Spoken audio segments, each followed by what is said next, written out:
পয়গম্বর মুসা তুর পাহাড়ের মধ্যে গেলেন, আল্লাহর সাথে কথা বলতেছেন। এক পর্যায়ে পয়গম্বর মুসা আল্লাহকে প্রশ্ন করে বললেন, আল্লাহ গো, আমার সাথে যেই ফেরাউনটা থাকে, আমার সাথে যেই দুশমনটা থাকে, আমার সাথে যেই দুশমন তুমি মালিকের সাথে দুশমনি করে, ওই ফেরাউনকে কেন আপনি ধ্বংস করেন না? ওই ফেরাউনকে কেন দুনিয়া থেকে নেন না? আল্লাহ এবার পয়গম্বর মুসাকে বলেন, এ মুসা, তুমি কি জানো না আমি আল্লাহ কোন কারণে ফেরাউনকে ধ্বংস করি না? বলে, কোন কারণে? আল্লাহ গো, এই ফেরাউনকে আপনি এখনো বাঁচিয়ে রাখছেন। আল্লাহ তাআলা বলে, ওরে মুসা, তিন কারণে আমি আল্লাহ এই ফেরাউনকে ধ্বংস করি না। বলে, কোন কোন তিন কারণে ধ্বংস করেন না? বলে, এক নম্বর কারণ, মুসা একটু তাকায়া দেখ, তোমার গালের মধ্যেও দাড়ি আছে, ওই ফেরাউনের গালের মধ্যেও দাড়ি আছে। আমি আল্লাহ তোমার যেরকম দাড়ি রাখলে সুন্দর দেখা যায়, ওই ফেরাউনকে দাড়ি রাখলে ঠিকই সুন্দর দেখা যায়। আমি আল্লাহ এই কারণে আমি আল্লাহ ফেরাউনকে ধ্বংস করি না। ওই ফেরাউনের দিকে তাকাইলে আমি পয়গম্বর মুসা তোমার কথা আমার স্মরণ হয়ে যায়। তোমার মতন এত সুন্দর দাড়িওয়ালাটাকে আমি আল্লাহ কেমনে ধ্বংস করে ফেলবো? আর আজকে কত যুবক আছে দাড়ি কাটিয়া ফেল। দাড়ি কাটলে তোমাকে মনে হয় সুন্দর লাগে, দাড়ি কাটলে মনে হয় তোমাকে হ্যান্ডসাম লাগে, দাড়ি কাটলে মনে করো তোমাকে যুবক যুবক দেখা যায়। কিন্তু না রে না, দাড়ি কাটলে জানোনি কি ক্ষতি হয়?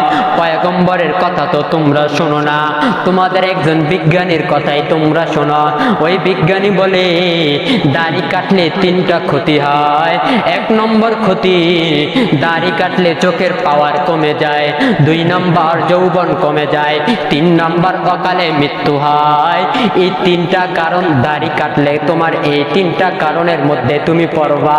এ যুবক, তোমার পা দুইটা যদি আগায়া দেও,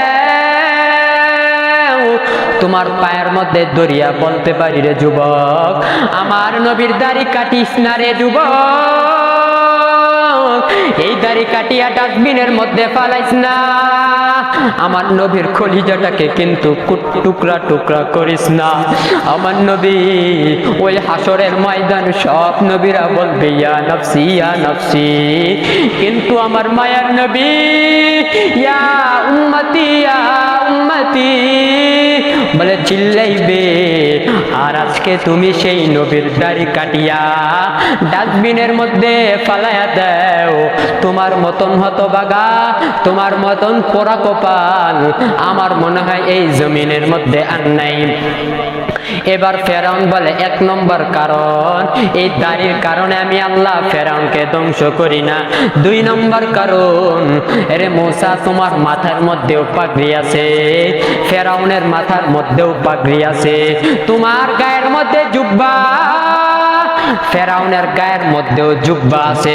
আমি আল্লাহ এই জুব্বার কারণে আমি আল্লাহ এই ফেরাউনকে দুনিয়া থেকে বিদায় করি না। এই জুব্বার দিকে তাকাইলে আমি আল্লাহ ফেরাউনকে ধ্বংস করলে তোমার জুব্বার কথা আমার স্মরণ হয়ে যায়। তোমার জুব্বা কত সুন্দর, ফেরাউনের জুব্বাটাও কত সুন্দর, পাগড়িটা কত সুন্দর করিয়া পরিধান করছে, ফেরাউনও কত সুন্দর করিয়া পাগড়িটা পরিধান করছে। এই জন্য আমি আল্লাহ ফেরাউনকে ধ্বংস করি না। তিন নম্বর, এই ফেরাউন প্রতিদিন দুপুর বেলা যত এতিম আছে সব এতিমদেরকে দুপুর বেলা খাবার খাওয়ায়। এই জন্য আমি আল্লাহ ধ্বংস করি না। যদি আমি আল্লাহ এই ফেরাউনকে ধ্বংস করিয়া ফেলি, তাহলে আমার এতিম বান্দা কে খাওয়াইবে? এই জন্য আমি আল্লাহ এই তিন কারণে আমি আল্লাহ এই ফেরাউনকে ধ্বংস করি না। যে আল্লাহ এত মায়া এত দয়া, আল্লাহর চাইতো বেশি মায়া কেউ করবে না, আল্লাহর চাইতো বেশি মহব্বত কেউ করবে না। তাই এখনো সময় আছে, ওই আল্লাহকে একবার আল্লাহ বলে ডাক দিবা। ওই আল্লাহকে যখন একবার আল্লাহ বলে ডাক দিবা, আল্লাহ বলে, রে গোলাম, তোমার চোখের পানি যখন মধ্যস্থানে আসে, আসার আগে আগে আমি আল্লাহ আমার বান্দার জিন্দেগীর সব গুনাহ খাতা আমি আল্লাহ মাফ করিয়া দে।